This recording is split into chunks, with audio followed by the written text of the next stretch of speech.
अस्सलामु अलैकुम वरहमतुल्लाहि वबरकातुहू। अल्हम्दुलिल्लाहि रब्बिल आलमीन वस्सलातु वस्सलामु अला अशरफिल अंबियाइ वल मुरसलीन नबीना मुहम्मद व अला आलिहि व अस्हाबिहि अजमईन व बाद। बरादरान इस्लाम, दीनी और मिली भाइयों, नौजवान दोस्तों, अहबाब और बुज़ुर्गों, काबिल एहतराम माँ और बहनों, अज़ीज़ बच्चों, अल्लाह के फ़ज़ल व करम से, उसकी तौफ़ीक़ से अक़ीदा व सुन्नत से मुताल्लिक़ सलफ़ सालिहीन के अक़वाल, इस उन्वान से जो सिलसिला पिछले कई महीनों से चल रहा है, इस सिलसिले का आज जो हमारे सामने उन्वान है वो मुसलमानों के बादशाहों, हुक्मरानों और उलुल अम्र के सिलसिले में और उनकी इताअत के सिलसिले में है। इस सिलसिले में अल्लाह के कलाम की आयत करीमा और इसी तरह से नबी करीम सल्लल्लाहु अलैहि वसल्लम की बहुत सारी हदीसें हमारे सामने मौजूद हैं। इससे पहले के दर्स में हमने आपने अल्लाह के कलाम की एक आयत करीमा पढ़ी है। उस आयत करीमा में अल्लाह ताला ने ये बात बयान फरमाई है कि अल्लाह तबारक व ताला की इताअत, उसके रसूल सल्लल्लाहु अलैहि वसल्लम की इताअत और ऐसे ही उलुल अम्र की इताअत करनी है। और फिर उसके बाद मज़ीद बातें अल्लाह तबारक व ताला ने बयान फरमाई कि अगर इख्तिलाफ़ हो जाए, तनाज़ा हो जाए, तो ऐसी सूरत में उस इख्तिलाफ़ और तनाज़े के मसले को अल्लाह उसके रसूल सल्लल्लाहु अलैहि वसल्लम की तरफ लौटा देना चाहिए। और यही हमारी आपकी ज़िम्मेदारी है। अहले ईमान को अल्लाह तबारक व ताला मुखातब करके ये बातें बयान फरमा रहा है। इसके बाद इस आयत करीमा की मुख्तसर तफसीर, तशरीह और उसकी वजाहत के बाद आज अल्लाह के नबी अलैहिस्सलाम की चंद हदीसें हम पढ़ने वाले हैं। हमारे सामने एक हदीस है। अल्लाह के नबी अलैहिस्सलाम इरशाद फरमाते हैं, मन अताअनी फ़क़द अता अल्लाह वमन आसानी फ़क़द आसल्लाह वमन युतिइल अमीर फ़क़द अताअनी वमन यासिल अमीर फ़क़द आसानी व इन्नमल इमामु जुन्नह। ये अल्लाह के नबी अलैहिस्सलाम की वो हदीस है जो दरअसल उसी आयत करीमा जिसका तज़किरा आपके सामने हुआ, उसी आयत करीमा की तफसीर के तौर पर, उसी की शरह और उसी के बयान के तौर पर यह हदीस है। अब देखिए, अल्लाह के नबी अलैहिस्सलाम ने फरमाया, मन अताअनी फ़क़द अता अल्लाह, जिस शख्स ने मेरी इताअत की उसने अल्लाह तबारक व ताला की इताअत की। वमन आसानी फ़क़द आसल्लाह, और जिसने मेरी नाफरमानी की उसने दरअसल अल्लाह तबारक व ताला की नाफरमानी की। जिसने मेरी नाफरमानी की उसने अल्लाह तबारक व ताला की नाफरमानी की। अब आप देखिए यहाँ क्या पता चला कि इताअत अल्लाह के नबी अलैहिस्सलाम की है और अल्लाह के नबी की इताअत अल्लाह तबारक व ताला की इताअत जैसी है। अल्लाह के नबी का कहाँ मानना अल्लाह तबारक व ताला का कहाँ मानना जैसा है। और अल्लाह के नबी अलैहिस्सलाम की नाफरमानी, आपकी हुक्म अदूली, आपसे आपके हुक्म से सरताबी करना, मुँह मोड़ना, आपकी बातों को न मानना, ये बिल्कुल ऐसे ही है जैसे अल्लाह तबारक व ताला की नाफरमानी करना, अल्लाह तबारक व ताला का हुक्म न मानना। तो इस टुकड़े में, इन दोनों हिस्सों में, अल्लाह के नबी अलैहिस्सलाम की हदीस के इन दोनों हिस्सों में जो बात मालूम पड़ती है वो ये मालूम पड़ती है कि अल्लाह ताला की इताअत कैसी है और उसके रसूल सल्लल्लाहु अलैहि वसल्लम की इताअत कैसी है। ऐसे अल्लाह तबारक व ताला की नाफरमानी और उसके रसूल सल्लल्लाहु अलैहि वसल्लम की नाफरमानी, ये बातें इस हदीस के अंदर बहुत वजाहत के साथ वैसे ही हैं जैसे अल्लाह के कलाम की आयत करीमा के अंदर हैं। और फिर आगे अल्लाह तबारक व ताला, अल्लाह के नबी अलैहिस्सलाम ने फरमाया, वमन युतिइल अमीर फ़क़द अताअनी, जो अमीर की इताअत करता है वो दरअसल मेरी इताअत करता है। जिसने अमीर की इताअत की उसने दरअसल मेरी इताअत की। वमन यासिल अमीर फ़क़द आसानी, और जो अमीर की नाफरमानी करे दरअसल उसने मेरी नाफरमानी की। व इन्नमल इमामु जुन्नह, दरअसल इमाम ढाल है। इमाम क्या है? इमाम ढाल है। अल्लाह के नबी अलैहिस्सलाम की इस हदीस का माना अच्छी तरह से समझने की कोशिश करें कि किस तरह से अल्लाह के नबी अलैहिस्सलाम ने इस मसले को इस छोटी सी हदीस में बयान फरमाया है। दो बातें बयान की गई हैं। अल्लाह तबारक व तआला की इताअत अल्लाह के नबी की इताअत को करार दिया गया और अमीर की इताअत को अल्लाह के नबी की इताअत करार दिया गया। अल्लाह की इताअत, रसूल की इताअत और उलुल अम्र की, यही बातें अल्लाह तबारक व तआला ने आयत करीमा में बयान फरमाई है। और उसके बाद दूसरा पहलू भी इसमें वाज़ेह कर दिया गया। आयत करीमा में बात नहीं आई है। आयत करीमा में क्या है? या अय्युहल्लज़ीना आमनू अतीउल्लाह व अतीउर रसूल व उलिल अम्रि मिनकुम, ए ईमान वालो अल्लाह की इताअत करो, रसूल सल्लल्लाहु अलैहि वसल्लम की इताअत करो और अपने मामलात के ज़िम्मेदारों की। और अगर तुम्हारा किसी मसले में इख्तिलाफ़ हो जाए तो ऐसी सूरत में तुम उस मसले को अल्लाह और उसके रसूल की तरफ लौटा दो। अगर तुम्हारा अल्लाह तबारक व तआला पर और उसके रसूल सल्लल्लाहु अलैहि वसल्लम पर ईमान हो तो तुम इस चीज़ को लौटा दो। ज़ालिका खैरुन व अहसनु तअवीला, ये चीज़ बहुत बेहतर है और अंजाम के एतबार से बहुत ही ज़्यादा उम्दा है। इस तरह से इस आयत करीमा के अंदर इताअत का हुक्म दिया गया और उसका अंजाम अच्छा है, अल्लाह तबारक व तआला ने यह बयान फरमाया।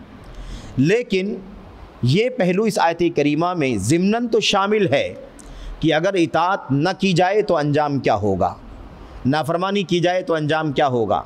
लेकिन हदीस में नबी करीम सल्लल्लाहु अलैहि वसल्लम की इस बात की सराहत है, दोनों पहलू, अल्लाह की इताअत रसूल की इताअत है, रसूल की इताअत अल्लाह की इताअत है और अमीर की इताअत रसूल करीम सल्लल्लाहु अलैहि वसल्लम की इताअत है।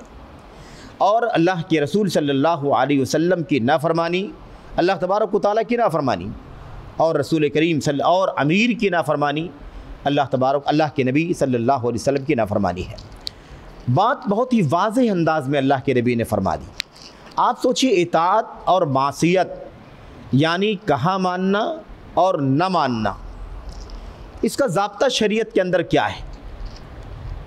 मसला अमीर का, इमाम का, वली उलुल अम्र का, हाकिम का, खलीफा और बादशाह का नहीं है। आज तो हालत ये है, उम्मत के बाज़ लोगों की हालत तो ये है कि वो रसूल करीम सल्लल्लाहु अलैहि वसल्लम की इताअत के मसले में भी बहुत ज़्यादा बेइतदाली का शिकार है। आप सोचिए कि अगर ये मसला उम्मत में आ जाए कि किसी उम्मत के फ़र्द की बात को अगर अल्लाह के नबी सल्लल्लाहु अलैहि वसल्लम की बात आपके कौल फरमान और आपके अमल के मुकाबले में पेश किया जाता हो तो मसला तो यही पैदा हो जाता है कि रसूल करीम सल्लल्लाहु अलैहि वसल्लम की इताअत हो रही है या नहीं हो रही है। और अल्लाह के रसूल की इताअत नहीं हो रही है तो इसका मतलब अल्लाह तबारक व तआला की इताअत नहीं हो रही है। अगर हम मुत्तबे सुन्नत हैं, इताअत रसूल के खूगर हैं, तो दरअसल अल्लाह तबारक व तआला की इताअत करने वाले, अल्लाह ताला का कहा मानने वाले। और अगर हम अल्लाह के नबी अलैहिस्सलाम की नाफरमानी करते हैं, नाफरमानी कैसे होती है? नाफरमानी ऐसे होती है कि अल्लाह के नबी का हुक्म आ जाए, इंसान उसे ना माने, ठुकरा दे, ये तो साफ साफ मसला है। लेकिन नाफरमानी ऐसे भी होती है कि किसी और के फरमान पर अमल कर लिया जाए, किसी और के फरमान को मुक़द्दम किया जाए, किसी और के फरमान का हवाला दे दिया जाए, नबी करीम सल्लल्लाहु अलैहि वसल्लम के फरमान को पसे पुश्त डाल दिया जाए, पीछे डाल दिया जाए। ये भी नाफरमानी है रसूल करीम सल्लल्लाहु अलैहि वसल्लम की। तो आज हमारा जो मौजू है वो क्या है? हमारा मौजू ये है कि मुसलमानों के हुक्मरानों की इताअत करना ज़रूरी है। मुसलमानों के हुक्मरानों की इताअत क्या था? हाकिम वक्त की इताअत, उसकी इज़्ज़त व तकरीम और उसके ख़िलाफ़ बगावत ना करने का हुक्म, ये हमारा उन्वान था बाब। और इस सिलसिले की पहली आयत करीमा हमने आपने पढ़ी है। ये हदीस उसके बाद आ रही है। हदीसें अल्लाह के कलाम की तफसीर हुआ करती हैं। हदीसें अल्लाह के नबी अल्लाह तबारक व तआला के कलाम की शरह और उसका बयान हुआ करती हैं। अल्लाह के नबी अलैहिस्सलाम ने खोल करके मसले को बयान कर दिया। या अय्युहल्लज़ीना आमनू अतीउल्लाह व अतीउर रसूल, ईमान वालो अल्लाह का कहा मानो और रसूल सल्लल्लाहु अलैहि वसल्लम का कहाँ मानूँ? ये बात तो हो गई। मसला ये है कि कहाँ मानना तो ज़रूरी है, लेकिन लोग अगर कहाँ ना माने तो उसका क्या अंजाम होगा। तो वो मसले को समझा दिया गया कि इताअत रसूल की हुई तो असल में अल्लाह तबारक व तआला की इताअत हुई। अगर नबी करीम सल्लल्लाहु अलैहि वसल्लम की नाफरमानी हुई तो अल्लाह तबारक व तआला की नाफरमानी है वो। अब उसके बाद आगे बढ़ें। अब इस मसले पर बात नहीं करना है, क्योंकि इस सिलसिले में अगले अबवाब में मुस्तकिल गुफ्तगू होने वाली है। सुन्नत की इत्तिबा, सुन्नत की इताअत, सुन्नत की पैरवी, रसूल करीम सल्लल्लाहु अलैहि वसल्लम का कहाँ मानना, उसके ख़िलाफ़ हवाए नफ्स, ख्वाहिशात नफसानी, नफ्स परस्ती जिसको कहा जाता है, ऐसे ही बिदात और अहले बिदात का शेवा, उनकी हरकतें, किस किस तरह से वो सुन्नत के साथ खिलवाड़ करते हैं, उन सब का तफसीली तज़किरा आपके सामने आने वाला है। इसलिए अभी सिर्फ इशारा करना मकसद था कि गुफ्तगू तो हमारी है, अमीर की इताअत ज़रूरी है, इमाम की, हाकिम की इताअत करना ज़रूरी है, इस मसले पर गुफ्तगू होनी है। लेकिन अल्लाह के नबी अलैहिस्सलाम की हदीस को जब हम पढ़ते हैं तो पता ये चलता है कि अमीर की इताअत का मसला तो बाद में आएगा। उम्मत के कुछ लोग ऐसे भी हैं जो रसूल करीम सल्लल्लाहु अलैहि वसल्लम की इताअत करने पर भी पूरे तौर पर मुतमईन नहीं हैं, गर्चे जज्बाती तौर पर वो इस बात को मानने के लिए तैयार नहीं होंगे, जज्बाती तौर पर वो इस बात को मानने के लिए आमादा और तैयार नहीं होंगे कि वो रसूल करीम सल्लल्लाहु अलैहि वसल्लम की इताअत नहीं करते हैं। लेकिन हकीकत यही है, हकीकत ये है मेरे भाइयों, क्या अल्लाह के नबी मुहम्मदुर रसूलुल्लाह सल्लल्लाहु अलैहि वसल्लम के ज़रिए जो दीन आया है, उसका जो सोर्स, उसका जो ज़रिया है, उस सोर्स के अलावा किसी और सोर्स को दीन और अक़ीदा हासिल करने के लिए अगर बना लिया जाए तो क्या रसूल करीम सल्लल्लाहु अलैहि वसल्लम की इताअत हो रही है? हम जानते हैं कि दीन कहाँ से हासिल होगा?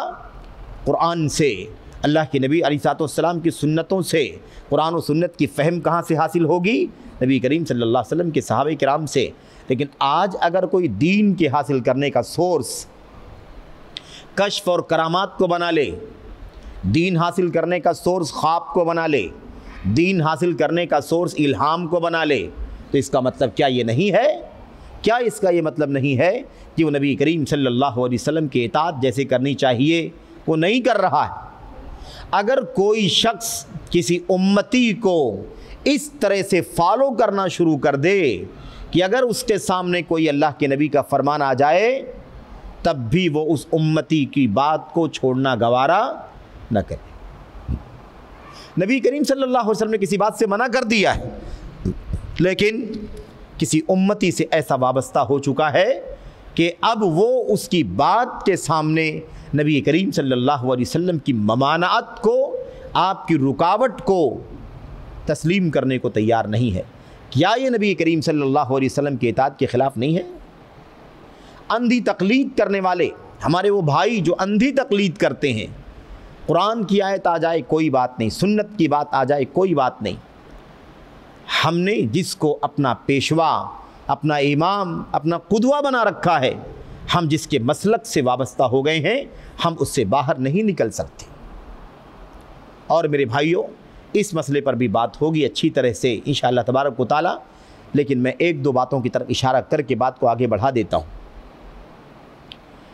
ये मसला वाकई एक मोमिन को, एक मुत्तबे सुन्नत को हैरान करने वाला मसला है कि कोई उम्मत का आलिम और बहुत बड़ा मुसन्निफ़, बहुत बड़ा मुफस्सिर या किसी किताब, तफसीर या हदीस पर हाशिया लगाने वाला कोई आलिम हो और वो इस तरह से जुरत करना शुरू कर दे और वो कहे कि जो शख्स भी अइम्मे अरबा की तक़लीद से बाहर निकलेगा वो गुमराह हो जाएगा। यही नहीं बल्कि आगे बढ़ कर के, चाहे वो अइम्मे अरबा की तक़लीद जो कर रहा है उससे बाहर नहीं निकलना है, चाहे वो मसला कुरान के ख़िलाफ़ जाए, चाहे वो सुन्नत रसूल सल्लल्लाहु अलैहि वसल्लम के ख़िलाफ़ जाए, चाहे वो हज़रात सहाबे किराम की फ़िक़्ह और उनके फ़हम के ख़िलाफ़ जाए, लेकिन किसी न किसी चारों इमामों में से किसी न किसी इमाम की तकलीद करना ज़रूरी है, उससे निकलना हराम है।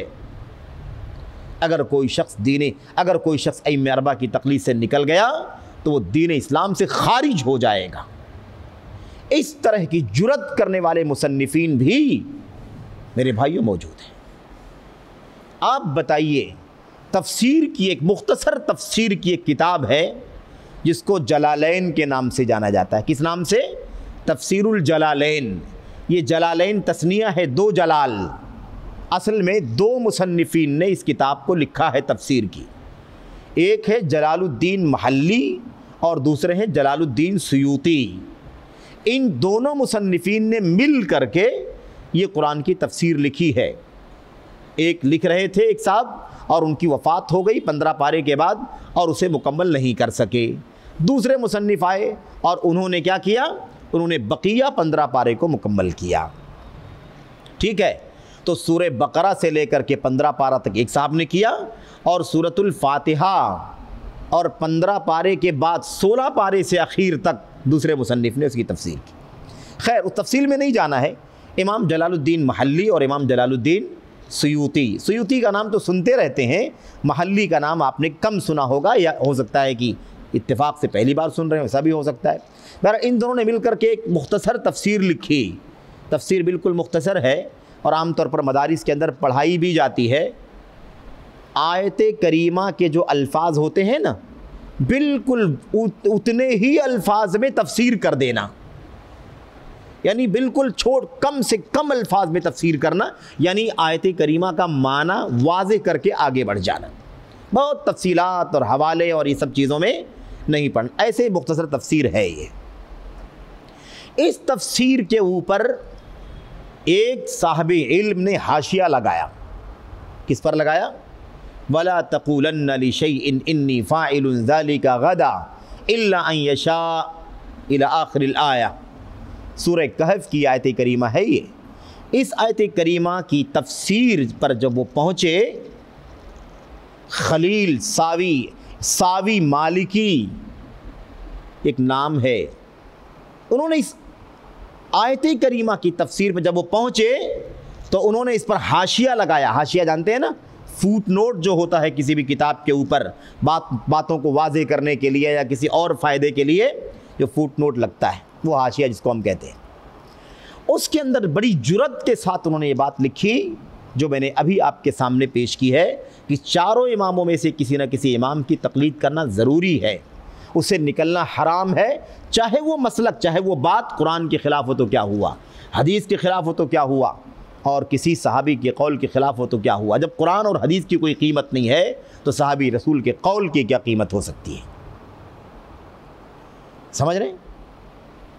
और आगे और भी जुर्रत की है। इंशाअल्लाह वो जब मौका आएगा तो हम उसे बराह रास्त उस किताब का वो सफ़ा आपके सामने लाएंगे और आपके सामने उसे पढ़ करके वो सारी तफसील आपके सामने पेश करेंगे। ये सिर्फ़ और सिर्फ हवाला है किस बात का?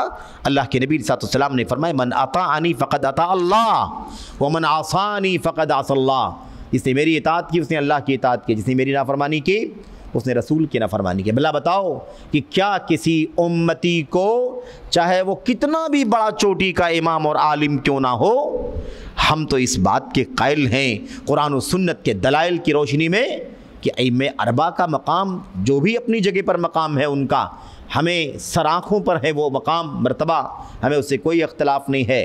लेकिन हम तो इस बात के कायल हैं कुरान और सुन्नत के दलाइल से कि अगर अबू बकर उमर रज़ी अल्लाह ताला अन्हुमा का भी कोई मौक़िफ़ अल्लाह के नबी अलैहिस्सलाम की सुन्नत के ख़िलाफ़ निकल जाए तो हम सुन्नत के मुकाबले में उनकी बात को भी तस्लीम करने के लिए तैयार नहीं।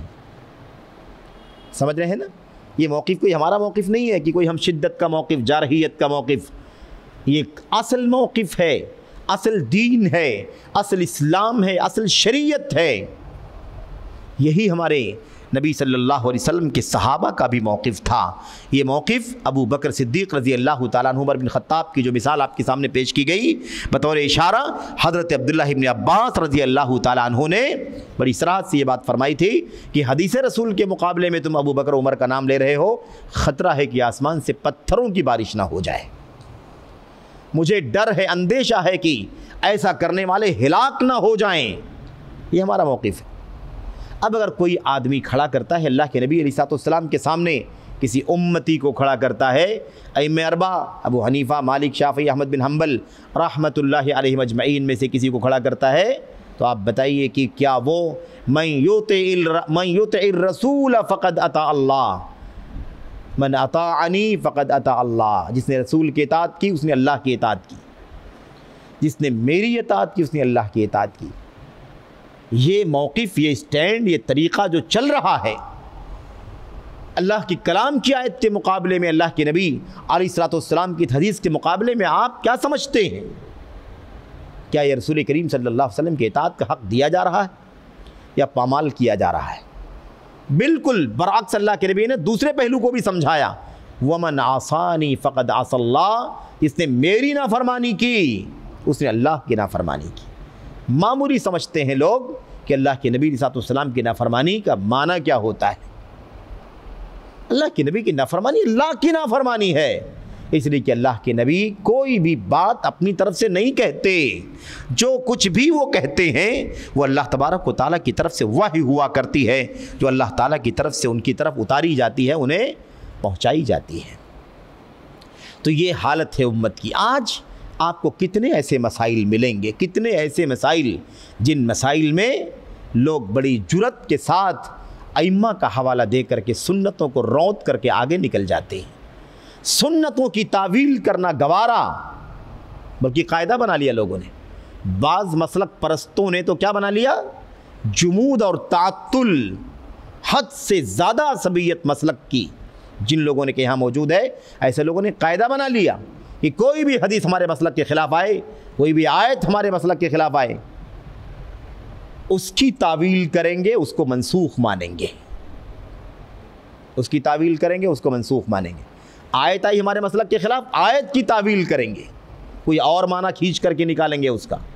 आयत को मनसूख मानेंगे, कहेंगे ये हुक्म पहले आया था, अब इस आयत करीमा में जो बात बयान की जा रही है हुक्म मनसूख हो चुका, यानी ये हुक्म ख़त्म हो चुका, अब इस पर अमल करना जायज़ नहीं है या अमल करना मना है। ये है मसलक, समझ रहे हैं? और इस बारे में तफसीलात आएंगी इंशाअल्लाह तबारक व तआला। मैं आपसे अर्ज़ कर रहा था, ऐसे ही कोई शख्स अगर किसी दीन और अक़ीदे के मसले में, दीन का मसला यानी अल्लाह की तौहीद का, रिसालत का, अस्मा व सिफ़ात का, इबादात का, मुआमलात का, हलाल व हराम का कोई भी छोटा बड़ा मसला, अगर वो सुन्नत रसूल, इताअत रसूल के बजाय अपनी अक्ल को बुनियाद बना करके फ़ैसला करता हो, अपनी लॉजिक को आगे लाता हो, अपनी दानिश्वरी को आगे लाता हो और कहता हो कि भाई हदीस तो है नबी की, लेकिन मेरी अक्ल इसे तस्लीम नहीं करती है, मेरी लॉजिक में ये चीज़ बैठती नहीं है, मैं कैसे मान लूँ इस बात को? ठीक है हदीस के अंदर है, ठीक है बुखारी की रिवायत है, मुस्लिम की रिवायत है, सुनन अरबा की रिवायत है, और मुस्नद अहमद बिन हम्बल की रिवायत है, मालिक और दारमी की रिवायत है, और दीगर कुतुब अहादीस के अंदर मौजूद है, ठीक है। लेकिन जो मज़मून बयान किया जा रहा है वो मज़मून हमारी अक्लों में नहीं बैठता। कैसे मान लूँ मैं कैसे मान लूँ आखिर? समझ रहे हैं? इस तरह भी अगर कोई आदमी अल्लाह के नबी की बातों को डील करता हो, अल्लाह के नबी की सुन्नतों को ऐसे कोई हैंडल करता हो, तो आप बताइए कि क्या वो इस हदीस पर अमल कर रहा है? मन अताअनी फ़क़द अता अल्लाह, इसने मेरी इताअत की उसने अल्लाह की इताअत की। लाया ना नबी के हुक्म के सामने अपनी अक्ल को, अपनी लॉजिक को लाया कि नहीं लाया? अपने नबी, अल्लाह के नबी की इताअत करने के बजाय आपके हुक्म फरमान के सामने वो तकलीद जामिद करने वाले इमामों की तकलीद लेकर आए कि नहीं लेकर आए? अल्लाह के नबी सल्लल्लाहु अलैहि वसल्लम की इताअत करने के बजाय वो ख्वाब को लाए कि नहीं लाए, वो कश्फ़ व करामात को लाए कि नहीं लाए, वो इल्हाम को लाए कि नहीं लाए, वो मनामात को लाए कि नहीं लाए? ये सब क्या है? वमन आसानी फ़क़द असल्लाह, जिसने मेरी नाफरमानी की उसने अल्लाह की नाफरमानी की। तुम नबी के सामने किसी उम्मती को पेश करो, कोई कितने भी ऊंचे मकाम और मर्तबे का उम्मती हो, तो क्या उसका मकाम इतना हो जाएगा कि नबी के हुक्म के सामने उसके हुक्म को माना जाए? अल्लाहु अकबर। काश उम्मत ने इस बारीकी को, इस मोटी बात को, बारीकी नहीं है, बहुत मोटी सी बात है मेरे भाइयों, इतना बड़ा मकाम अल्लाह तबारक, और ये मकाम दुनिया में अल्लाह ने किसी को नहीं दिया। ये मकाम किसको हासिल है? सिर्फ़ और सिर्फ मुहम्मदुर रसूलुल्लाह सल्लल्लाहु अलैहि वसल्लम। आपकी इताअत अल्लाह की इताअत, आपका कहाँ माना तो अल्लाह का कहाँ माना, आपकी नाफरमानी की तो अल्लाह की नाफरमानी की। मकाम अल्लाह के नबी के सिवा किसी और को हासिल नहीं। क्यों? इसलिए कि आपके सामने किसी को पेश नहीं किया जा सकता, किसी नबी को भी पेश नहीं किया जा सकता, हज़रत मूसा और ईसा को भी नहीं पेश किया जा सकता, तो किसी उम्मती को कैसे पेश किया जा सकता है? बहरहाल अब आइए हम लोग उस हिस्से में दाखिल होते हैं, क्योंकि बहुत बुनियादी मसला है, ये कहने का फ़ायदा ही नहीं होगा। बात समझ रहे हैं कि नहीं समझ रहे हैं? अगर हम अल्लाह के नबी की इताअत का मकाम नहीं समझेंगे तो अगली वाली बात बोलने का कोई फ़ायदा नहीं होगा कि जिसने मेरे अमीर की इताअत की उसने मेरी इताअत की। अल्लाह के नबी की इताअत ही नहीं करना है तो अमीर की इताअत क्यों करना है? बात समझ गए कि नहीं समझ गए? भाई जो लोग अल्लाह के नबी सल्लल्लाहु के सामने मुकाबिल में अपनी अक़ल को, लॉजिक को, ख्वाब को, मनामात को और अंधी तकलीद को ला सकते हैं, शख्सियतों को पेश कर सकते हैं, भला बताइए कि वो कहाँ से ये बात को समझेंगे कि अमीर की इताअत करो क्योंकि अल्लाह के नबी की इताअत है ये। जब वो इस बात को नहीं समझते कि अल्लाह के नबी की इताअत करना अल्लाह की इताअत करना है, अल्लाह के नबी की नाफरमानी अल्लाह तबारक व तआला की नाफरमानी है, तो भला वो इस बात को कैसे समझ सकते हैं? उनके यहाँ इस बात की क्या अहमियत हो सकती है कि वक्त के हाकिम, अमीर, खलीफा, बादशाह, वली अम्र, इमाम, जो भी आप नाम रख लें, उसकी इताअत करना ज़रूरी है, क्योंकि उसकी इताअत करना रसूल करीम सल्लल्लाहु अलैहि वसल्लम की इताअत करनी है। बात समझ गए कि नहीं समझ गए? इसलिए ये बात इसीलिए तूल दे करके आपके सामने थोड़ी सी ये बात कही गई कि पहले ये बात समझना ज़रूरी है कि अल्लाह के नबी की इताअत का मकाम क्या है। अल्लाह के नबी ने इस तरह क्यों बयान किया? अल्लाह ताला का तज़किरा फ़रमाया, अपना तज़किरा फ़रमाया, अपने बाद मुसलमानों के इमाम और अमीर का तज़किरा फ़रमाया। क्यों? इसलिए कि सुनने वाला इस बात को समझे कि अमीर की इताअत की हैसियत है क्या दीन के अंदर।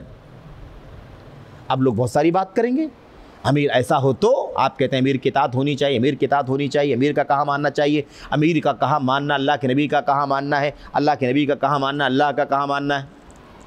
लेकिन अमीर अगर ऐसा हो तो, वैसा हो तो, फ़लाँ हो तो, फ़लाँ हो तो, वो फासिक हो और वो गुनहगार हो और वो कबीरा गुनाह करने वाला हो, वो सगीरा गुनाह करने वाला हो, जुल्म करने वाला हो, ज़्यादती करने वाला हो, और ये ऐब हो, वो ऐब हो, इस तरह की बात करने वाले खड़े होंगे और कहेंगे कि भाई आप कह रहे हैं इताअत करना चाहिए, लेकिन अमीर अगर ऐसा है तो क्या करें, इमाम ऐसा है तो क्या करें, हमारा हाकिम, बादशाह, खलीफा ऐसा है तो क्या करें?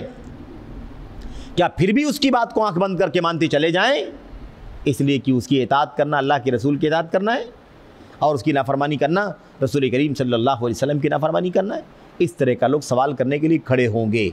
इन सब का जवाब आगे आ रहा है, इन सब का जवाब अभी आगे आ रहा है, अभी बिल्कुल फ़ौरन। मेरे भाइयों, बात समझने की है। आप अंदाज़ा लगाएं ये बात कहने वाला कौन है? हमारे और आपके नबी मुहम्मदुर रसूलुल्लाह सल्लल्लाहु अलैहि वसल्लम। आप ये बात भी अपनी तरफ से बोल रहे हैं, ये बात भी आप किसकी तरफ से बोल रहे हैं? अल्लाह तबारक व तआला की वही की रोशनी में अल्लाह की तरफ से पहुंचा रहे हैं। रिवायत बुखारी और मुस्लिम की है। हदीस कहाँ की है? बुखारी और मुस्लिम की। और ऐसी एक दो रिवायतें नहीं है, सैकड़ों रिवायतें आपको हदीस की किताबों में मिल जाएंगी। बाज़ उलमा ने, मैं आपको बता दूं, बाज़ उलमा ने इस मसले पर भी, जैसे इमाम नववी रहमतुल्लाह अलैह ने दीन की बुनियादी हदीसों को इकट्ठा करके 40 हदीसें एक किताब लिख दी है। उसका नाम क्या रखा है? अल अर्बऊन अन नवविया, जिसको हम लोग उर्दू में क्या कहते हैं? अर्बईन नववी, यानी इमाम नववी रहमतुल्लाह अलैह की वो किताब जिसमें उन्होंने 40 हदीसें लिखी हैं। 40 नहीं है, वो 42 है, लेकिन उसको आमतौर पर क्या बोला जाता है? 40 हदीसें। अल अर्बऊन अन नवविया, इसको कहते हैं कसर, यानी 40 के बाद 2 बढ़ गया है तो उसे क्या समझा जाए? उस कसर को छोड़ करके जिसको क्या कहते हैं हम लोग, राउंड, वो कह लिया जाए।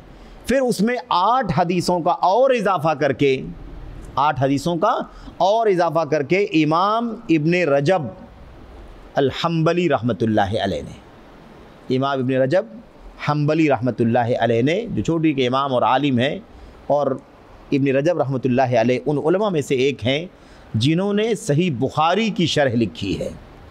किसकी शरह लिखी है? सही बुखारी की शरह लिखी। नाम क्या है उसका?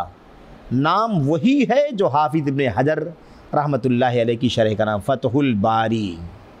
फ़तहुल बारी उस शरह का भी नाम है जो इमाम इब्ने हजर रहमतुल्लाह अलैह की शरह का नाम है। इमाम इब्ने हजर रहमतुल्लाह अलैह की शरह बाद की है, इब्ने रजब रहमतुल्लाह अलैह की शरह पहले की है। इब्ने हजर रहमतुल्लाह अलैह की वफ़ात कब हुई? 852 में, और इब्ने रजब रहमतुल्लाह अलैह की 700 कुछ 90 या 92 में, 95 में, एग्जैक्ट मुझे याद नहीं रह गया, लेकिन 8वीं सदी हिजरी के आखिर में इनकी वफ़ात हुई है और वो 9वीं सदी हिजरी के हैं, 852 में वफ़ात उनकी हुई है।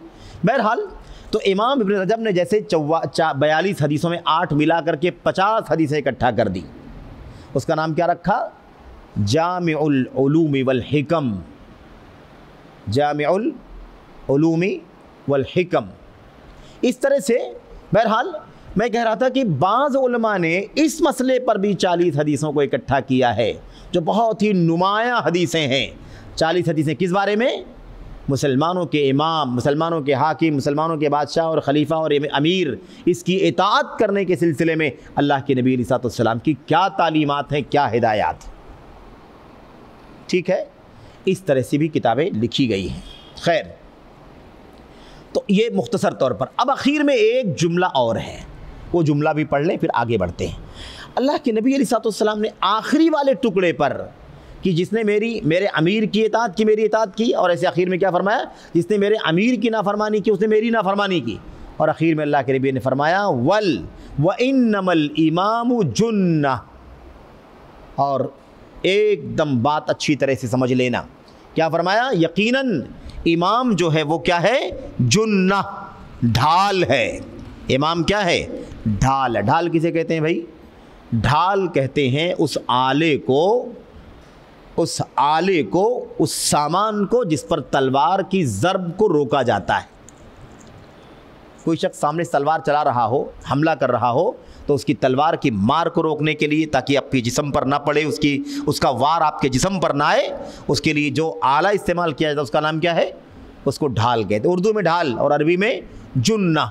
जुन्ना के माने क्या होते हैं? बचाव करने का ज़रिया, बचाव करने का ज़रिया। अब उसको हम इस्तेमाल करेंगे तो अपना बचाव करेंगे, अपना तहफ़्फ़ुज़ करेंगे, सेफ़ रहेंगे। तलवार इधर से चल रही, इधर बढ़ा दिया, इधर बढ़ा दिया, इधर बढ़ा दिया, नीचे से बढ़ा दिया, ताकि उस तलवार की मार आदमी के जिस्म पर ना पड़े। ये उसका लफ्ज़ी माना है जुन्ना का। और यही लफ्ज़ अल्लाह के नबी ने रोज़े के बारे में भी इस्तेमाल फरमाया है। रोज़ा आपने क्या फरमाया? वस्सियामु जुन्ना, रोज़ा भी ढाल है। रोज़ा कैसे ढाल है? जैसे ढाल इंसान को तलवार की मार से बचाने का काम करती है, ऐसी रोज़ा इंसान को गुनाहों से बचाने का काम करता है, तक़वी की राह दिखाता है, मासियत से बचाता है, मुनकरात से बचाता है, और क़यामत के दिन इंसान को जहन्नम की आग से बचाने का भी ज़रिया बनेगा। समझ गए ना? ये है अल्लाह के नबी की हदीसों का, ये दरअसल तर्जमा है या उसका खुलासा है जो आपके सामने पेश किया गया। यहाँ अल्लाह के नबी ने क्या फरमाया? व इन्नमल इमामु जुन्ना। सुन लो, इमाम तो ढाल है। इमाम ढाल है। इमाम किस चीज़ में ढाल है? यहाँ पर इस किताब के मुसन्निफ़ ने थोड़ा सा नोट चढ़ाया है। आपके सामने किताब हो तो आप भी देख सकते हैं, पहले वो नोट पढ़ लें, फिर उसके बाद मज़ीद बातें आगे करते हैं। नोट कहते हैं जुन्ना। जुन्ना के माने होते हैं आड़ और बचाव करने का ज़रिया। क्या माना है इसका? इमाम ढाल है। हुदूद नाफिज करने और अमन कायम करने में इमाम के ज़रिए बचाव किया जाता है। इमाम को ढाल क्यों कहा गया भाई? अल्लाह के नबी ने अपनी ज़बान से इमाम को क्या कहा? इमाम यानी मुसलमानों का इमाम, हाकिम, खलीफा, बादशाह, जो भी आप कह लें, जो ज़िम्मेदार है, वली अम्र है, वो ढाल है। कैसे ढाल है? हुदूद नाफिज करने और अमन कायम करने में इमाम के ज़रिए बचाव किया जाता है। अब आप समझ लीजिए अच्छी तरह से इस बात को। जो लोग दंगा फसाद, खुरूज, बगावत, आंदोलन, मुजाहरे, एहतिसामात, है ना, और ऐसे ही क्या कहते हैं उसको, रैली, और उसके अलावा रोड जाम करना, आंदोलन करना, प्रोटेस्ट करना, जितने भी नाम उर्दू, अरबी, हिंदी के आप सुनते होंगे, इन तमाम चीज़ों के जो लोग कायल हैं, जो लोग फ़ाइल हैं, जो लोग कहते हैं और जो लोग करते हैं, करते नहीं हैं तो कम से कम कहते हैं, कहते नहीं हैं तो कम से कम ऐसा करने वालों के ख़िलाफ़ नहीं खड़े होते। उन तमाम लोगों को ये बात समझने की ज़रूरत है। भाई इमाम से, हाकिम से गलती होगी, ये तो कोई ताज्जुब की बात नहीं है। वो इंसान ही, ये फ़रिश्ता तो है नहीं, बिलाशुबा इंसान है, गलतियाँ करेगा, गुनाह के काम करेगा, उसे बड़े गुनाह भी हो सकते हैं, छोटे गुनाह भी हो सकते हैं, और वो इंसान है तो शिर्क और कुफ्र भी तक भी जा सकता है। कोई बड़ी बात तो नहीं है कि ऐसा नहीं हो सकता है, बिल्कुल हो सकता है। लेकिन अल्लाह के नबी अलैहिस्सलाम ने क्या फरमाया है, अगर कुफ्र और शिर्क का मसला हो गया तब तो बात अलग है, लेकिन अगर कुफ्र और शिर्क नहीं है, गुनाह का काम है, छोटा गुनाह है, बड़ा गुनाह है, 1 गुनाह, 2 गुनाह, 4 गुनाह है, और भी ज़्यादा गुनाह है, लेकिन फिर भी तुम्हें क्या करना है, तुम्हें करना यह है कि अगर वो गुनाह का काम कर रहा है, उस गुनाह से तुम राज़ी ना रहो, गुनाह पसंद मत करो। अगर वो गुनाह का हुक्म देता है, गुनाह का कानून बना देता है, तो उस गुनाह के काम पर अमल मत करो, गुनाह मत करो। लेकिन इस गुनाह के काम को लाने की वजह से, इस गुनाह के काम को लाने की वजह से उसके ख़िलाफ़ बगावत का झंडा मत उठाओ, उसके ख़िलाफ़ बगावत का झंडा मत उठाओ। ये अल्लाह के नबी सल्लल्लाहु अलैहि वसल्लम ने फरमाया। अब बात समझने की है, अगर एक इमाम से, अमीर से गुनाह का काम हुआ, मिसाल के तौर पर उसने नमाज में कोताही की, नमाज पढ़ता है वो लेकिन लेट करके पढ़ता है, अपने काम काज से फ्री होता तो नमाज़ पढ़ता है, अपनी कह लीजिए कि रियाया की देख रेख करने के बाद जब वो फारिग होता है तब वो आता है नमाज़ पढ़ने के लिए। मिसाल के तौर पर ये नमाज़ पढ़ाता है लोगों को, या मिसाल के तौर पर कोई जुल्म का काम कर रहा है, कोई नाइंसाफ़ी का काम कर रहा है, कोई हराम और गुनाह का काम कर रहा है तो गुनाह का काम, लेकिन इस गुनाह के नतीजे में अगर उसे बगावत का माहौल बना देंगे तो उसके रहने की वजह से चोरी करने वाले का हाथ काटा जाता है कि नहीं काटा जाता, बताओ? जैसा तैसा भी है वो गुनहगार सही, नमाज में कोताही करने वाला सही, ठीक है, बात समझ में आ रही कि नहीं आ रही है? वो जुल्म करने वाला सही, गुनाह का काम करने वाला सही, लेकिन उसी की धाक है कि नहीं धाक है, उसी की ताकत, उसी की क़ुव्वत है कि नहीं क़ुव्वत है, उसी के डर के मारे तो आपका माल चोरी किया गया, मेरा माल चोरी किया गया, चोरी करने वाले का हाथ काटा जा रहा है कि नहीं काटा जा रहा है? क्यों कटवा ले रहा है भाई वो? क्यों चोरी करने वाले के हाथ काटा जा रहा है और कटवाने पर मजबूर है? क्यों? इसलिए कि हुकूमत की ताकत उसे दिखाई दे रही। हमारा इमाम है, अगर नहीं कटवाएंगे तो और सख्त सज़ा से 2-4 होंगे। जुरत किसको, हिम्मत किसको है कि वो इसके ख़िलाफ़ खड़ा हो जाए? समझ रहे हैं? शराब पी रहा है, शराब की रोकथाम करने के लिए 40 कोड़े मारे जाने का हुक्म है कि नहीं हुक्म है? अगर वही इमाम और मुसलमानों का हाकिम और इमाम और खलीफा, अगर उसके ख़िलाफ़ हम बगावत करने के लिए खड़े हो जाएं, उसको तख्त से माजूल कर दें, उथल पथल मच जाएगी कि नहीं मच जाएगी? शराब का दौरा होगा कि नहीं होगा? जो लोग शराब पीना चाहते हैं वो डरते हैं कि हमें 40 कोड़े मारे जाएंगे। इन कोड़ों की मार से बच नहीं सकते, क्योंकि हमारा इमाम है, उसका निज़ाम है, उसकी ताकत है, उसका धाक है, इसलिए हम ये काम करके बच नहीं सकते। तो बताओ कि हुदूद कायम हो रहे हैं कि नहीं कायम हो रहे हैं? ज़िनाकारी, बदकारी, फहाशी, ज़िनाकारी, बदकारी, फहाशी, बेहयाई, आप बताइए इस्लाम का निज़ाम क्या है? अगर कोई आदमी ज़िनाकारी कर लेता है, बदकारी कर लेता है, शादीशुदा है, तो उसे पत्थरों से मार करके ख़त्म कर दिया जाएगा। पत्थरों से मार के क्या किया जाएगा? ख़त्म कर दिया जाएगा। शादीशुदा नहीं है तो 100 कोड़े मारे जाएंगे और 1 साल के लिए उसे मुल्क बदर कर दिया जाएगा। मुल्क बदर कर दिया जाएगा, निकाल दिया जाएगा उसे, उसका बाइकाट कर दिया जाएगा, उसको बाहर निकाल दिया जाएगा। जाओ, इस मुल्क के अंदर नहीं रह सकते, बाहर निकल जाओ। ये सब क्यों होता है? ये निज़ाम कैसे चलता है? उसी हाकिम की वजह से निज़ाम चलता है। वरना अगर कोई डंडा ना हो, कोई ताकत ना हो, कोई पावर ना हो तो क्या होगा भाई? फिर लोग ज़िनाकारी करेंगे, दंदनाते फिरते रहेंगे, बदकारी करेंगे, आज़ाद घूमते रहेंगे, जान पर, माल पर, आबरू पर हमला करके बेखौफ निडर घूम रहे होंगे। लेकिन वही इमाम है ना, उसी इमाम गरचे वो गुनहगार है, मासी है, मुनकरात करता है, बुरा है, गुनाह कबीरा करता है, नमाज में कोताहियाँ करता है। समझ रहे हैं कि नहीं समझ रहे?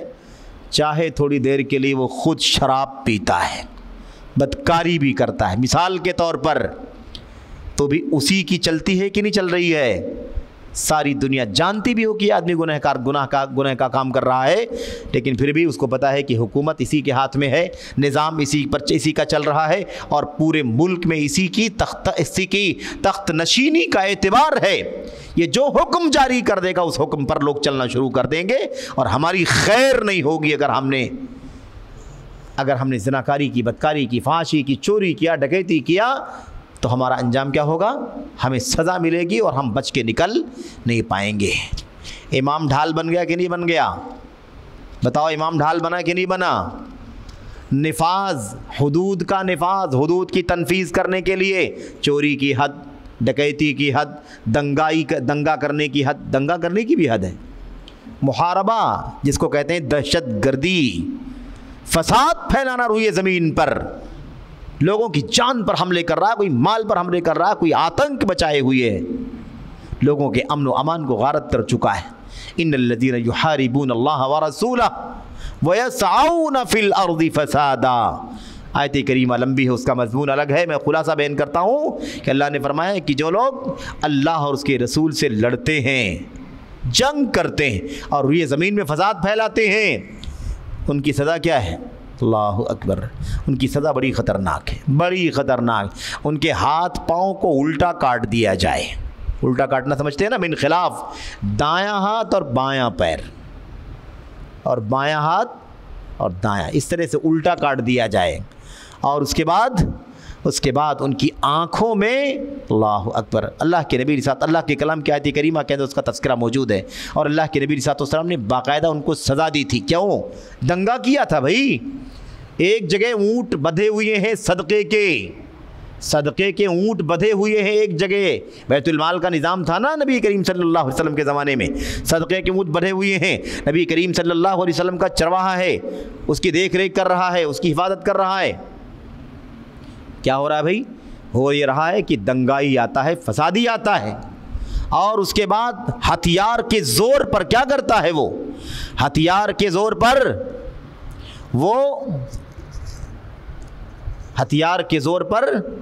वो उन ऊँटों को हाँक ले जाता है, उन ऊँटों को हाँक ले जाता है और चलवाहे को कत्ल कर देता है। समझा आपने? कैसे करता है? चरवाहे को कत्ल कर देता है, ऊँटों को हाँक ले जाता है। समझ रहे हैं? इस तरह से वो करता है। इसको क्या कहा अल्लाह तबारक व तआला ने? अल्लाह और उसके रसूल सल्लल्लाहु अलैहि वसल्लम से जंग करना, रुए ज़मीन में फसाद फैलाना। समझ गए? सज़ा क्या दी गई?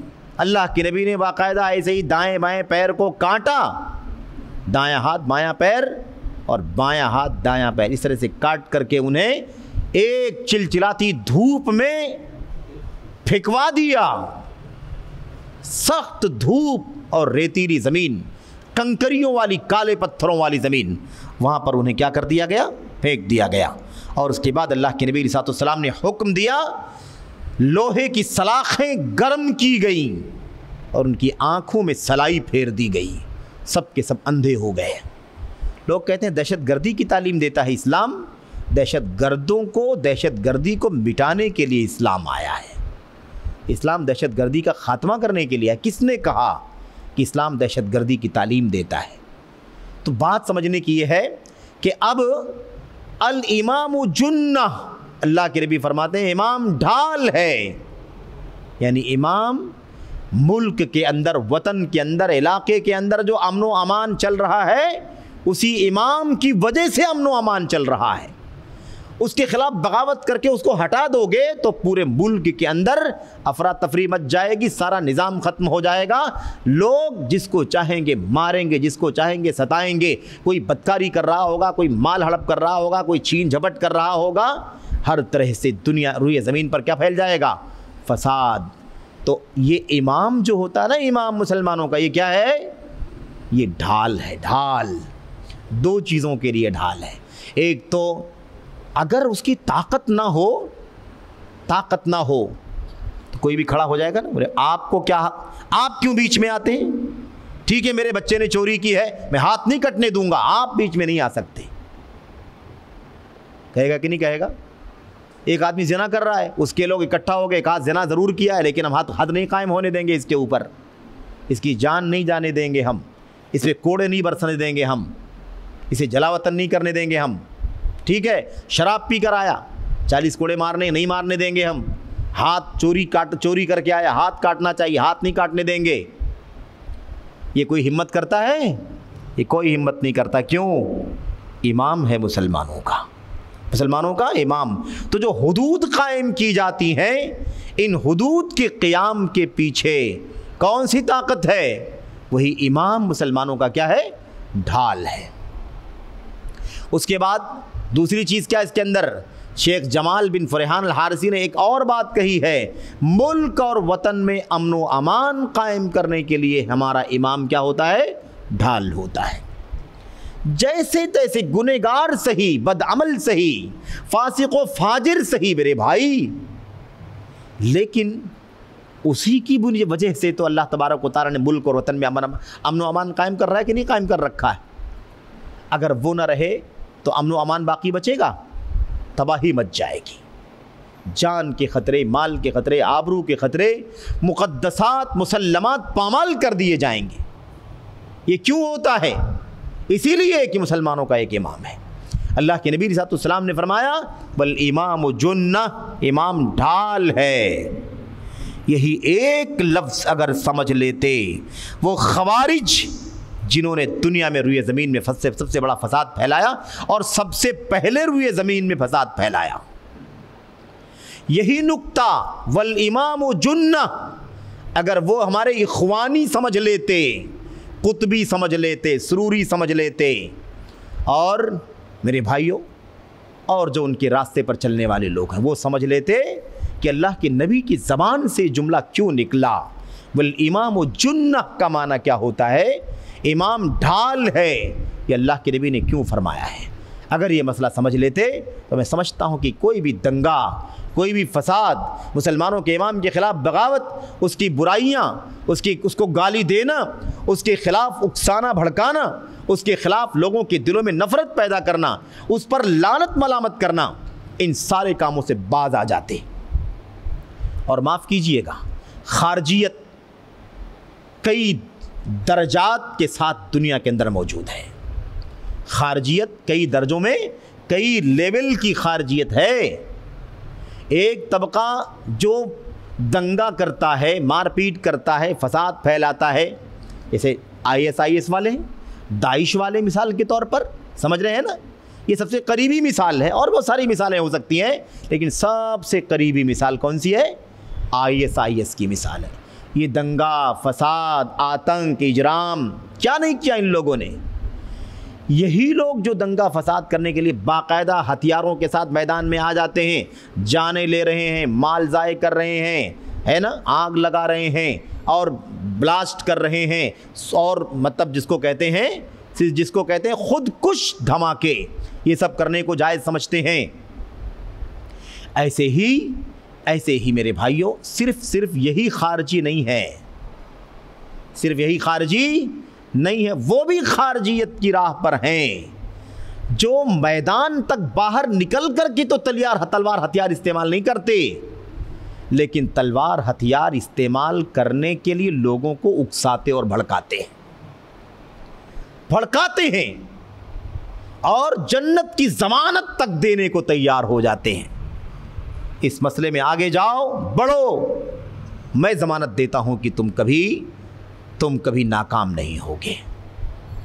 इस तरह की हरकत करने वाले यूसुफ करज़ावी यूसुफ करज़ावी, जो बहुत सारे लोगों का बहुत बड़ा इमाम, बहुत बड़ा पेशवा माना जाता है, उन्हें बहुत सारे लोगों के नज़रों में क्या माना जाता है? पूरी दुनिया का बहुत बड़ा कायद, बहुत बड़ा आलिम, बहुत बड़ा अल्लामा, बहुत बड़ा मुर्शिद और पीर माना जाता है। बहुत बड़ा आलम इस्लाम की सतह पर मेरे भाइयों, इन लोगों ने जो किरदार अदा किया है वो किसी खारजियत से कम है। हाँ, खुरूज बाहर निकल करके नहीं किया होगा, लेकिन उकसाने का जो कारनामा अंजाम दिया है, उसके नतीजे में जो दंगा और फसाद दुनिया के अंदर फैला है, वो सारा का सारा जुर्म इनकी और इन जैसे लोगों की गर्दनों पर है। कल अल्लाह तबारक व तआला के यहाँ हिसाब देना होगा। मेरे भाइयों, तो खारजियत की कई शक्लें, एक तो मैदान और बाहर निकल करके तलवार, हथियार, फसाद फैलाना, और दूसरा है उकसाना, भड़काना और इमामों की बुराइयां करना। उसका ये गुनाह है, उसका ये जुर्म है, वो ये करता है, वो ये करता है, वो देखो फिल्में चालू हैं, वो सिनेमा चालू है, और बेपर्दगी है, और ड्राइविंग हो रही है, और ये हो रहा है, वो हो रहा है। इस तरह की बातें करके लोगों के जहनों में उसके खिलाफ क्या करना? नफ़रत भरना। नफ़रत, जब नफ़रत पैदा होगी तभी तो लोग आगे बढ़ेंगे, तभी तो लोग बगावत करने के लिए कदम बढ़ाएंगे। एक साथ में कोई आदमी मैदान में हथियार लेकर के नहीं आ जाता। किसी मुसलमानों के इमाम और खलीफा को, किसी मुसलमानों के किसी हाकिम को उसके तख्त से, उसके मनसब से हटाने के लिए कोई यकायक नहीं कूद करके आ जाता। ये खारजियत की राह पहले से चलती रहती है। उसके बाद वो तो लावा होता है जो बाद में फूटता है मेरे भाइयों। और एक किस्म और भी है, उनका भी तज़किरा कर देना चाहिए, उनका भी तज़किरा कर देना चाहिए। वो क्या है? एक तबका है जो अपने आप को बिल्कुल भगत समझता है कि भाई मैं तो एकदम पारसा हूँ और मेरी हरकतों को कोई नहीं जानता है। मेरे भाइयों, इनका क्या काम है? ये बाहर भी नहीं निकलते और ये मिंबर से, स्टेज से, प्लेटफार्मों से, अवामी प्लेटफार्मों से भड़काते भी नहीं हैं, लेकिन जो कुछ चल रहा होता है उसका तमाशा देख रहे होते हैं। जो कुछ चलता है, दंगा फसाद, लानत, मलामत, गाली गलूज, बुराइयां, वो सब देख देख करके, सुन सुन करके खामोश रहते, अंदर अंदर दिल में खुश होते हैं। उसके खिलाफ एक लफ्ज नहीं बोलते, एक लफ्ज नहीं लिखते हैं। ये कादुल खवारिज हैं, हद्दादिया। कौन है ये? कादुल खवारिज, अखबसु मिनल खवारिज। हमारे उलमा ने कहा था कि ये जो बैठने वाले ना, अंदर बैठे रहते हैं, तमाशा देखने वाले लोग, उकसाने भड़काने वाले हैं या उकसाने भड़काने वाले नहीं हैं, जो कुछ चल रहा है उससे खुश रहने वाले, उसके खिलाफ ज़बान नहीं खोलते, ये लोग उनसे भी खबीस और गंदे हैं। हमारे इमामों ने कहा, उलमा ने कहा, मेरी बात नहीं है ये, और वो अक़वाल सब आएंगे इंशाअल्लाह, अपने वक्त पर वो सारे अक़वाल भी आएंगे। ये इशारा आपके सामने है। तो ये तीन मराहिल हो गए कि नहीं हो गए? 3 मराहिल हो गए, और भी मराहिल हो सकते हैं, उसकी तरफ भी इशारा कर देता हूँ ताकि बात पूरी हो जाए। एक चौथा तबका भी है जो कभी कभी इधर रहता है, कभी कभी इधर रहता है। समझ रहे हैं ना? इधर खामोश है, जो कुछ चल रहा है वो उसमें खुश हो रहा है, लेकिन सोचता है कि कोई हम पर मोहर न लगा दे कि ये तो खरूज के ख़िलाफ़ नहीं बोलता, ये तो इख्वानियत के ख़िलाफ़ ज़बान नहीं खोलता, ये तो करज़ावियत के ख़िलाफ़ ज़बान नहीं खोलता, ये तो सुरूर के ख़िलाफ़ कभी नहीं बोला, इसने सैयद कुतुब के ख़िलाफ़ कुछ नहीं लिखा, इसने हसन बन्ना के ख़िलाफ़ कुछ नहीं लिखा, कुछ नहीं बोला। ऐसा कोई हमारे बारे में बोलना शुरू ना कर दे कि ये इसका भी मामला सही नहीं, इसका भी मनहज बराबर नहीं है। इसलिए कभी कभी वो दबे खुले लफ्ज़ों में, दबे खुले कलम से कुछ ना कुछ इस तरह की बातें ले आते हैं थोड़ी सी, ताकि लोगों के जहनों में ये रहे कि नहीं, अगर इसका जहन खारजियत का होता, इख्वानियत का, तो ये मुखालफत में 1 लफ्ज़ 2 लफ्ज़ सही नहीं लिखता। बात समझ में आ गई कि नहीं आ गई? ये 3-4 तबके तो अभी हैं दुनिया के अंदर, और भी हो सकते हैं। वो जब आएंगी, उससे शक्लें आएंगी, उसका वक्त आएगा तो इंशाअल्लाह आपके सामने उसका तज़किरा होगा। तो ये खुरूज की बहुत सारी शक्लें हैं, बहुत सारी शक्लें हैं। अल्लामा मोहम्मद बिन सालेह, आखिरी बात, अल्लामा मोहम्मद बिन सालेह अल-उसैमीन रहमतुल्लाह अलैह की एक बात मुझे याद आती है। उन्होंने अपनी किताब की गालिबन अर्बऊन नवविया की शरह में या फिर ऐसे ही किताब तौहीद की शरह में, मुझे थोड़ा सा इश्तिबाह है कि किस किताब में उन्होंने लिखा है, लेकिन बड़ी सराहत से लिखा है उन्होंने। उन्होंने लिखा है कि खुरूज की शुरुआत अचानक मैदान से, हथियार से नहीं होती है। असलहे से खुरूज का काम अचानक नहीं हो जाता।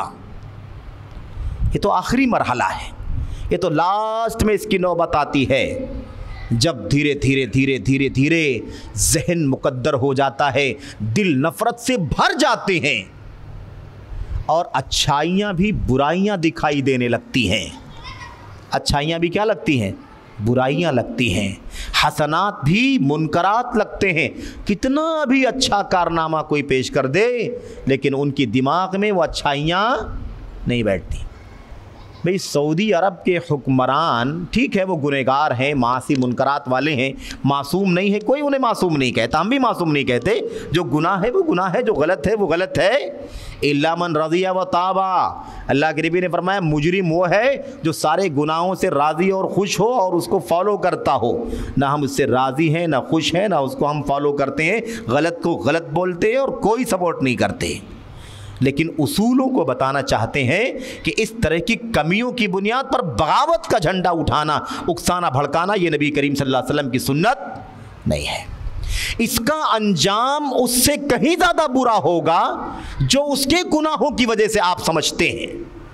उसके गुनाह को जो आप देख रहे हैं ना, उसके गुनाह का या उसकी मासियत का या उसकी दीन और शरीयत की बाज़ मुखालफतों को जो आप देखते हैं और आप परेशान हो रहे हैं, उसको आप पहाड़ बना रहे हैं, याद रखें अगर आपने बगावत का कदम उठाया तो उस नुकसान से जो आप देख रहे हैं उससे कई सौ हजार गुना बड़ा फसाद आप दुनिया में देखेंगे। बात समझ में आ रही है ना?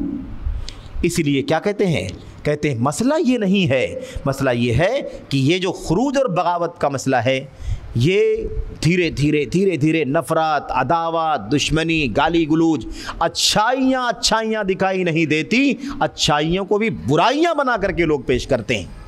सऊदी अरब के हुक्मरान सारी दुनिया में खैर, भलाई, नेकी, तौहीद की दावत, सुन्नत की दावत, हरमैन शरीफैन की खिदमत, ज़ायरीन हरम, हुज्जाज, उम्मार, मोतमिरीन, ज़ायरीन, या ऐसे भी जो लोग वहाँ पर जाते आते हैं, और हज़ारों नहीं बल्कि लाखों लोग, कई लाख लोग दुनिया के चप्पे चप्पे से वहाँ पर मुलाजमत करने के लिए जाते हैं। उनके दिल से पूछो कि वहाँ की अच्छाइयाँ कितनी ज़्यादा हैं। समझ रहे कि नहीं समझ रहे हैं? दुनिया में कोई फसाद पैदा हो जाए, कोई दंगा फसाद, जुल्म ज़ाती का मामला हो जाए, मज़लूमों की मदद करने के लिए सबसे पहले आगे आने वाला कौन सा मुल्क है? लोग नाम नहीं लेते, नाम ज़ाहिर भी नहीं होने देते। यही काम है। ये आलमी मीडिया भी बहुत ज़्यादा मेरे भाइयों इस जरासीम से मुतासिर है। हक़ाइक़ और सच्चाइयाँ नहीं सामने लाता। सिर्फ मसला किसी मुल्क और वतन और खित्ते का नहीं है, मीडिया के जराइम पूरी दुनिया के अंदर इस किस्म के मौजूद हैं। समझ रहे हैं? ये अच्छाइयाँ नहीं पेश की जाती हैं, और अगर कोई मामूली सी कमी हो जाए उसे पहाड़ बना करके पेश किया जाता है, और ये साबित किया जाता है कि ये हर एतबार से सबसे बदतरीन लोग हैं। मेरे भाइयों, दुनिया के अंदर आसमानी आफतें आ रही हैं, ज़मीनी आफतें आ रही हैं। आसमानी आफतें, सैलाब है, तूफ़ान है, समझ रहे? जुल्म हो रहा है, ज़्यादती हो रही है। और ऐसे ही जो भी मुसीबतें, आसमानी ज़मीनी आफतें आती हैं, लोग मुतासिर होते हैं, लोगों की जान माल आबरू ख़तरे में पड़ जाते हैं। इन तमाम मौक़ों पर सबसे ज़्यादा आगे बढ़ कर के अगर कोई रिलीफ और ताउन का काम करने के लिए आता है मेरे भाइयों, तो वो ममलकत सऊदी अरब है। मेरा कोई खून का या कह लीजिए कि क़राबत का रिश्ता नहीं है उनसे, लेकिन ये इंसाफ है, ये सच्चाई है। अल्लाह तबारक व ताला के सामने अपने आप को पेश करना है, अल्लाह के सामने हाजिर होना है, खड़ा होना है। इस एहसास का, इस शऊर का आपको, हमको मेरे भाइयों हुक्म दिया गया है। इस एहसास और शऊर के साथ गौर करके देखो, सच्चाइयाँ तुम्हारे दिल और तुम्हारी अक्लें तस्लीम कर लेंगी। ये बहुत बड़ा मसला है। तो खुलासे कलाम क्या है? अच्छाइयाँ बुराइयाँ नज़र आती हैं। मेरे भाइयों, मेरे बुज़ुर्गों, ये आज की कोई बात नहीं, बहुत पुरानी बात है। आदमी जिससे राज़ी और खुश होता है जिससे राज़ी और खुश होता है उसकी सारी गंदगियों को अच्छाई बना करके पेश कर देता है, और जिससे नाखुश होता है उसकी सारी अच्छाइयों को गंदगी बना करके पेश कर देता है। किसी अरबी शायर ने बहुत पहले कहा था, वो आइनुर रिज़ा अन कुल्ली आइबिन कलीलतुन कमा अन्न आइन सुख्ती तुब्दिल मसाविया। क्या माना है इसका? बहुत मशहूर शेर है, सारे अल्हम्दुलिल्लाह कदीम ज़माने से लेकर आज तक अहले इल्म अपनी किताबों में इसको लिखते रहे, इस्तेमाल करते रहे। माना क्या है? वो आइनुर रिज़ा अन कुल्ली आइबिन कलीलतुन, जो रिज़ामंदी वाली निगाह होती है ना, वो निगाह जो रिज़ामंदी की निगाह है, यानी मैं अगर आपको पसंद करता हूँ और मेरी निगाह आपको देखती है, तो चूँकि मैं पसंद करता हूँ आपको और ये निगाह पसंद वाली निगाह है, तो फिर आपके सारे ऐब पर पर्दा डाल देती है। सारे ऐब को क्या कर देती है? ख़त्म। कोई ऐब ही नहीं आपके यहाँ, क्योंकि मैं निगाह जो मेरी आपके ऊपर जा रही है वो तो रिज़ामंदी की, पसंद की, चाहत की, मोहब्बत की अलामत, मोहब्बत की निगाह है। इसलिए वह आपके सारे उयूब को क्या कर देगी? नापैद कर देगी। कोई ऐब ही नहीं आपके, आप तो बिल्कुल पारसा हैं। कमा अन्ना आइन सुख्ती तुब्दिल मसाविया, जैसे नाराज़गी वाली निगाह सिर्फ बुराइयों को खोल खोल करके बाहर लाती है। समझ रहे? यही तो होता है कि नहीं होता है? सऊदी अरब बदतरीन मुल्क है, हाकिम सबसे बदतरीन है वहाँ का। ये सारे इख्वानियों का, सारे राफिजियों का, खारिजियों का एक मुश्तरका नारा बन चुका है, इसलिए कि सबकी निगाहें कैसी हैं?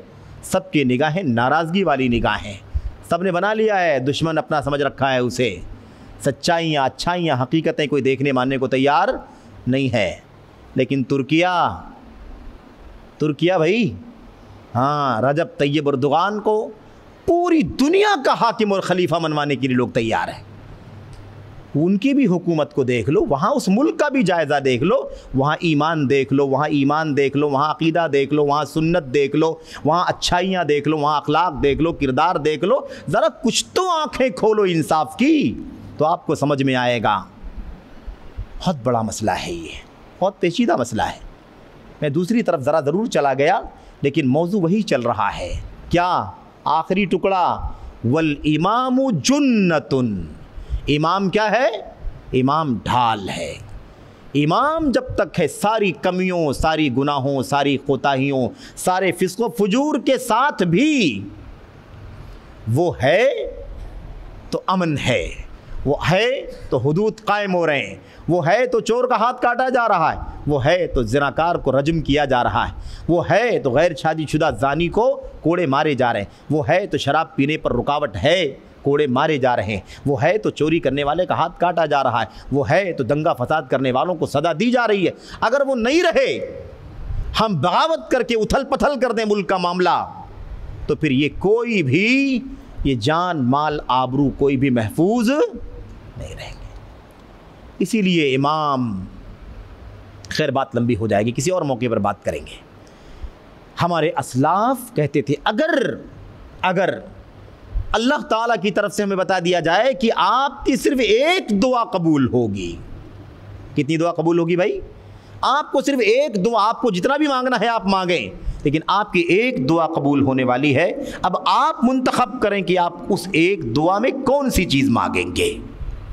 तो हमारे असलाफ कहते थे, हज़रत फ़ुज़ैल इब्न अयाज़, हज़रत इमाम अहमद बिन हम्बल और दीगर बहुत सारे अइम्मा कहते थे कि मैं उस दुआ को अपनी ज़ात के लिए नहीं मांगूंगा कि अल्लाह मेरा फ़ला फ़ला भला कर दे, मैं अपने बाल बच्चों के लिए, अइज़ा अक़ारिब के लिए, बीवी के लिए नहीं मांगूंगा, अपने लिए दौलत, अपने लिए माल, अपने लिए घर नहीं मांगूंगा, बल्कि वो एक दुआ किसके लिए करूंगा?